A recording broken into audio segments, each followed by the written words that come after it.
কে বরকত এবং ভাগ্য সুপ্রসন্ন হবে কোন আমল করলে? ভাইরা আমার, ভাগ্যে ভালো কিছু লেখা হয় কবে? একটা হলো মানুষের সৃষ্টিরও 50,000 বছরে আল্লাহ তাআলা ভাগ্য নির্ধারণ করেছেন। আরেকটা হলো প্রতি বছর যেই রাতে আল্লাহ কোরআন নাজিল করেছেন, আল্লাহ সূরা দুখানে বলেছেন সেই রাতে অর্থাৎ লাইলাতুল কদরে আল্লাহ তাআলা সব গুরুত্বপূর্ণ বিষয় ধার্য করেন। ভাগ্যে যেন ভালো কিছু আল্লাহ লেখেন, আপনার নসিবে যেন ভালো কিছু আসে, আপনার রিজিকে যেন আল্লাহ বরকত দান করেন, এর জন্য বেশ কিছু আমল আমরা কোরআন হাদিসের আলোকে বলতে পারি, সাজেশন দিতে পারি।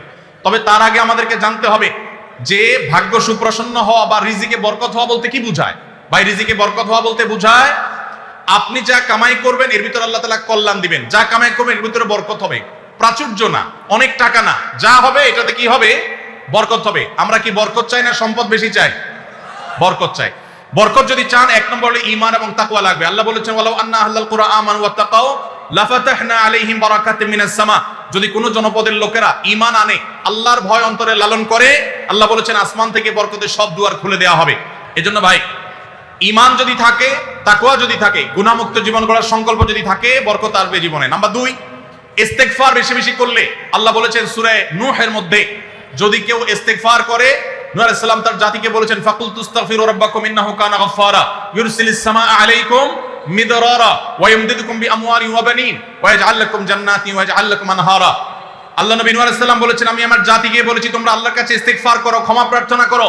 বেশি বেশি ইস্তেগফার করলে আল্লাহ তাআলা রিজিকের মধ্যে বারাকা দিবেন, অভাব দূর করবেন, সম্পদে এবং সন্তানে আল্লাহ তাআলা বরকত দান করবেন। তাহলে 2 নম্বর আমল হলো ইস্তেগফার করা, রিজিকে বরকত হবে ইনশাআল্লাহ। নাম্বার 3, শুকর আদায় করা। আল্লাহ বলেছেন লা ইন শাকারতুম লা আযীদান্নাকুম। আপনি কোনো কিছু পেয়েছেন, আলহামদুলিল্লাহ বলেন, যা পাইছেন শুকর আদায় করেন, আল্লাহ নিয়ামত বাড়ায় দিবেন। নাম্বার 4, দান সাদাকা করা। আল্লাহ তাআলা বলেছেন ইয়ামহাকুল্লাহুর রিবা ওয়া ইউরবিস সাদাকাত। আল্লাহ সুদকে ধ্বংস করবেন, তবে সাদকা এবং দান এটাকে আল্লাহ তাআলা বাড়িয়ে দিবেন।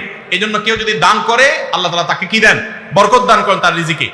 তারপরে 5 নম্বর হলো আত্মীয়তার সম্পর্ক রক্ষা করা। নবীজি সাল্লাল্লাহু আলাইহি সাল্লাম বলেছেন মান সাররাহু আন ইউবসাতা লাহু ফি রিজকিহি আও ইউনসা লাহু ফি আসারিহি ফালিয়াসিল রাহিমা। যে ব্যক্তি চায় তার আত্মীয়তার সম্পর্কে, যে ব্যক্তি চায় তার হায়াতে বরকত হোক, তার রিজিকে বরকত হোক, সে যেন আত্মীয়তার সম্পর্কের সাথে সম্পর্ক ভালো রাখে, আত্মীয়দের সাথে, অর্থাৎ রক্ত সম্পর্কে আত্মীয়দের সাথে যেন সম্পর্ক কানেক্টেড রাখে, বিচ্ছিন্ন না করে, তাহলে তার রিজিকে এবং হায়াতে বরকত হবে। এবং সর্বশেষ আরেকটা আমল বলতে চাই, সেটা হলো খাবারের ক্ষেত্রে একত্রিত হয়ে বসে খাবার খাওয়া। এই সুন্নত আমাদের সমাজ থেকে বিদায় হয়ে গেছে, আমরা অনেকে জানি না। আবু দাউদের একটি হাদিস বর্ণিত হয়েছে, নবীজি সাল্লাল্লাহু আলাইহি সাল্লামের কাছে এক ব্যক্তি বললেন, হে আল্লাহর রাসূল, আমরা খাই কিন্তু অনেক খাওয়ার পরেও পরিতৃপ্ত হই না, পেট ভরে না, খাবারের চাহিদা পরিপূর্ণ মিটে না, কারণটা কি? নবীজি সাল্লাল্লাহু আলাইহি সাল্লাম বলেছেন তোমরা সম্ভবত আলাদা আলাদা প্লেটে খাও, আলাদা আলাদা সিঙ্গেল খাও। তখন নবীজি সাল্লাল্লাহু আলাইহি সাল্লাম বলেছেন তোমরা সবাই একসাথে খানা খাবে, আল্লাহ তাআলা তোমাদের খাবারে বরকত দান করবেন। একসাথে খানা খাবে এবং বিসমিল্লাহ বলে খাবে, এই 2টা কাজ করলে আল্লাহ তাআলা তোমাদের খাবারে বরকত দান করবেন। এই জন্য ভাইরা, বাসা বাড়িতে এক প্লেটে স্বামী স্ত্রী 2জন আছেন, এক প্লেটে খাবেন। বাচ্চাদেরকে নিয়ে বড় প্লেট নিয়ে খানা খাবেন, এটা সুন্নাত। নবীজি সাল্লাল্লাহু আলাইহি ওয়াসাল্লাম উৎসাহ দিয়েছেন, কিন্তু আমাদের সমাজ থেকে এটা এখন হারিয়ে গেছে, নাই বললে চলে। আমরা সবাই যার যার মতো খানা খাই। এই জন্য এই কাজটাও আমাদের আমলে, আমাদের রিজিকে, আমাদের হায়াতে বরকত এনে দিবেন ইনশাআল্লাহ। আকিকা না দিলে কি শিশুর বিপদ কাটে না? আকিকা না দিলে শিশুর বিপদ কাটে না এমন কোনো কথা কোরআন হাদিসে নেই। তবে আকিকা দেওয়া এটা গুরুত্বপূর্ণ একটা আমল। আল্লাহ কাউকে পুত্র সন্তান দান করলে 2টি ছাগল, আর কন্যা সন্তান দান করলে 1টি ছাগল জবাই করা, এটা নবীজি সাল্লাল্লাহু আলাইহি সাল্লামের সুন্নাহ। এটা জন্মের 7ম দিনে, না হলে 14তম দিনে, না হলে 21তম দিনে করবেন। সেটাও যদি কোনো কারণে না হয়, পরে যে কোনো সময় করলেও আদায় হয়ে যাবে। এমনকি কারো যদি আকিকা দেওয়া না হয়, বড় হওয়ার পর তার আকিকা দিলেও আদায় হয়ে যাবে। এই আকিকা এটা না দিলে যে বিপদ কাটে না, এরকম কোনো কথা নাই। তবে হ্যাঁ, বিভিন্ন হাদিসে নবী সাল্লাল্লাহু আলাইহি সাল্লাম বলেছেন কুল্লু গোলামিন মুরতাহানুন বিআকিকাতিহি। বাচ্চা এটা আকিকার উপরে সে অনেকটা ডিপেন্ডেন্ট থাকে। এই হাদিসের ব্যাখ্যা অনেক মুহাদ্দিসরা বলেছেন আকিকা না দিলে, আকিকা দেওয়ার ফলে সে বিভিন্ন ক্ষয়ক্ষতি থেকে বেঁচে থাকতো। অনেকে বলেছেন শয়তানের কুমন্ত্রণা থেকে বেঁচে থাকে আকিকার মাধ্যমে, এটা থেকে সে আর বাঁচতে পারে না, ওই ক্ষতি তাকে স্পর্শ করার সম্ভাবনা থাকে। তবে কেউ আকিকা দিতে পারলো না, অন্য কোনো আমল করলো তার সন্তানের জন্য, আল্লাহ তাআলা তাকে সেভ করতে পারেন, এমন কোনো কথা নাই যে আকিকা না দিলেই তার সন্তানের বিপদ কাটবে না। তবে আকিকা দেওয়া উচিত, এর মাধ্যমে সন্তান নানাভাবে উপকৃত হয়, নানাভাবে সেভ থাকে, নিরাপদে থাকে। আল্লাহ আমাদের যাদের সামর্থ্য দিচ্ছে তাদেরকে আমল করার তৌফিক দান করুন। আমি একজন প্রাইমারি স্কুলের শিক্ষক। সকাল 9টা থেকে 4টা পর্যন্ত আমার কর্মঘণ্টা, 4টা 15 পর্যন্ত আমার কর্মঘণ্টা। 5 বছর বয়সী বাচ্চা থেকে শুরু করে 12 বছরের শিক্ষার্থী পড়ে, প্রতিটা ক্লাসের সময়কাল 40 মিনিট, সকালে 3-4টা ক্লাস নিলে শরীর আর চলে না, পরবর্তী ক্লাসগুলো শুরুর ক্লাসের মতো মনোযোগ দিতে পারি না, তাতে কি আমার বেতনের টাকার কোনো প্রবলেম হবে? শত শত কোমলমতি শিক্ষার্থী সামলানো অনেক কষ্টকর হয়।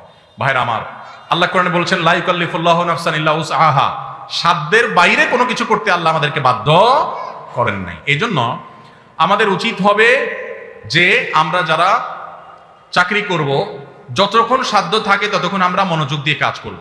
আমার এনার্জি আর কুলাচ্ছে না, আগে প্রথম আইসা যেরকম করতে পারছি সকালের দিকে, দুপুরের পরে শরীরে এনার্জি একটু কমে যাবে, এটা স্বাভাবিক। এর কারণে ইনশাল্লাহ আপনি আল্লাহর কাছে পাকড়াও শিকার হবেন না। যদি আপনি ইচ্ছাকৃত গাফিলতি করেন, মোবাইল টিপাটিপি করে সময় নষ্ট করেন, বাচ্চাদের ক্লাসে দেরিতে যান, তাহলে সেজন্য আল্লাহর কাছে জব দিয়ে করা লাগবে। কিন্তু আপনার এনার্জি কমে গেছে, প্রথম ক্লাসের মতো মনোযোগ আর ধরে রাখতে পারছেন না, এর কারণে আপনি গুনাহগার হবেন না।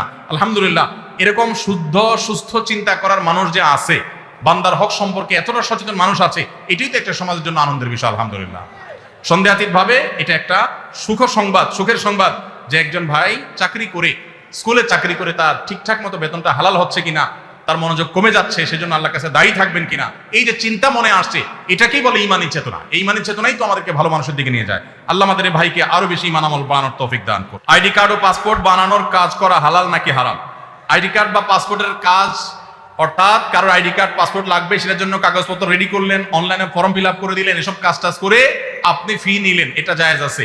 কিন্তু আপনি আইডি কার্ড এবং পাসপোর্ট অবৈধ উপায়ে যেটা পাওয়ার কথা না সেটা পাওয়াই দিবেন, যেটা 10 দিনে পাওয়ার কথা সেটা 5 দিনে পাওয়াই দিবেন, এই রকম করে যদি আপনি অফিসারদের সাথে তলে তলে লিঙ্ক করে ঘুষের লাইন করে আর ক্লায়েন্টের কাছ থেকে টাকা নেন, তাহলে সেই উপার্জন আপনার হারাম। কথা কি বুঝাতে পারছি? একটা হলো যে আপনার একটা দোকান আছে, কম্পিউটার দোকান আছে, নেট সার্ভিস আছে, আপনি অনলাইনে ফর্ম ফিল আপ করে দিলেন, কাগজপত্র আগে জোগাড় দিলেন, এটার জন্য ফি আপনি 2000 4000 আপনি নিতে পারবেন। কিন্তু আপনি ক্লায়েন্টের কাছ থেকে অতিরিক্ত টাকা নিয়ে ওই পাসপোর্ট অফিসার, এনআইডি কার্ডের ওই অফিসারে আপনি ঘুষ দিলেন, দিয়া আপনি কাজটা করে আনলেন, এই ঘুষের কারবার করে অবৈধ কাজ করলেন, আগের কাজ দেরির কাজ আগের করাইলেন, লাইন ব্রেক করাইলেন, নানামুখী যে শয়তানিগুলো আমার দেশে হয়, অবৈধ কাজ হয়, এগুলোর জন্য যদি টাকা লেনদেন করেন, তাহলে আপনার এই ব্যবসা হালাল হবে না।